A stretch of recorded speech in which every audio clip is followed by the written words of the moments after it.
Hey guys, Billy here. I get some questions about macros recently, so I'm going to be going over some macros that I use and that I believe would be beneficial for players to use, especially mages. I'm going to be timestamping each macro by sections and placing the macro next to it down below in the description. If the macro is too long, I will paste bin it next to the timestamp, so let's get started. I want to start off with the most important macro being set focus on MOUSEOVER. Doing this allows you to set a mob as a second target and create a target frame for it. When your focus target is set, you can direct a lot of important abilities specifically to this target through focus macros. For example, a kick, a purge, and a hard CC. This macro will set your focus target if you're hovering over the nameplate, the actual model, a raid frame, or even the enemy boss frames if they have that, like if you're in a raid or something. If you want to clear it, then you just click off. Like, you don't hover over anything, and then it'll clear your frame. Now, once your focus target is set, you can create specific binds for focus target CC abilities. Personally, I use Polymorph, which is useful for re-CCing a mob while retaining your current target. For example, if I want to fight green, but keep focus poly on blue, then it'll let me do that. And also counterspell, which is useful if you want to target your main target and kill it while kicking off target. For example, the first boss in Underrot. Spellsteal has its uses if you want to keep your main target as well while be purging your off target. The most useful I've seen this macro be is in Shrine of the Storms, and in Shadowlands we'll see. This clip is taken from Season 3, which is the reason I'm flamestriking, but Focus Scorch has its own uses because when mobs are below 30%, you benefit from Searing Touch. So in this clip, I have this assassin on the right, focused, and I'm feeding flame strikes off of it.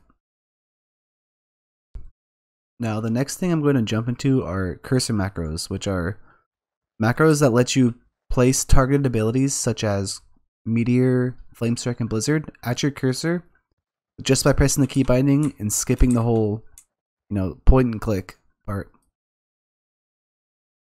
This is pretty important because instead of having two actions to get your flamestrike out, it's just one.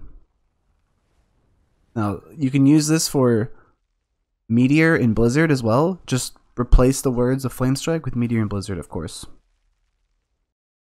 Now I'll talk about MOUSEOVERs real quick. For friendly targets, we can use the macros seen on the screen for remove curse and for slowfall. What this macro does is remove curse or slowfall a friendly by simply hovering over them, or even their raid frame, while also functioning if there is no MOUSEOVER and you are targeting a friendly, as you can see. And if you are targeting nothing, no MOUSEOVER, no friendly target, or just fighting your mob, it'll simply dispel yourself. Now for offensive MOUSEOVER macros, the only one I use this is for Living Bomb, which allows me to Living Bomb a MOUSEOVER target without actually swapping a target. If there is no MOUSEOVER, then it will just Living Bomb your current target, as in this clip I have done.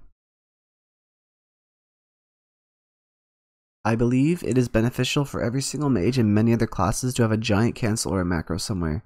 For me, I include Slowfall for myself, Combustion for spell stealing a combustion PvP and cancelling it. If you wanted to, you could add Icy Veins and Arcane Power to this. Levitate in case any priest tries to troll me. Goblin Gladiator for fun. Noggenfogger elixir because one of the effects is a slow fall effect. And I recently have added alter time to mine. Now I believe the most important CANCELAURA by far is canceling Ice Block.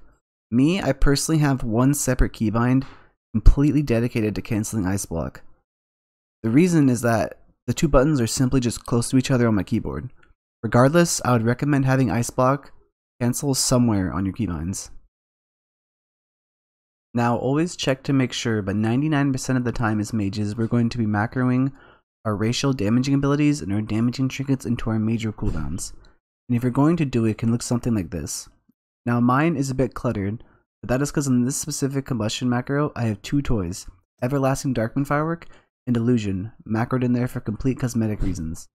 I then put the trinkets of any trinket that I might use, which in this case are Balefire Branch, Ignition's Mage Fuse, and Corrupted Gladiator's Badge. Pressing the button in combat will activate any of the trinkets if I have them equipped.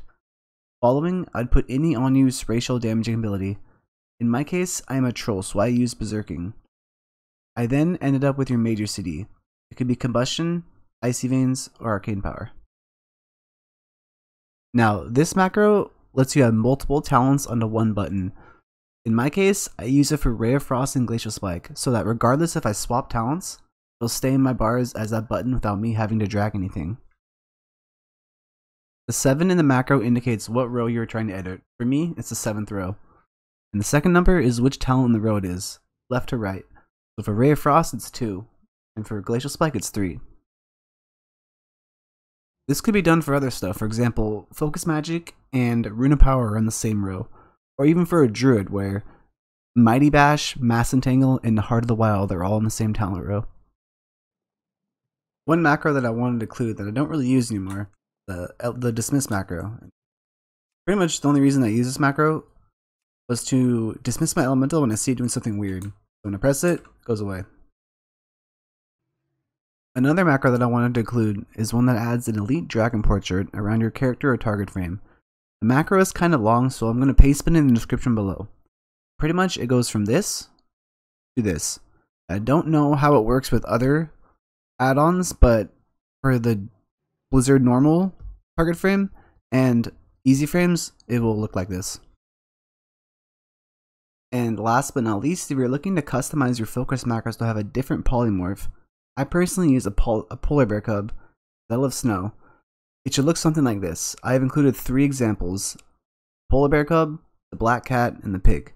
If you have a different one, simply replace the name in the parentheses.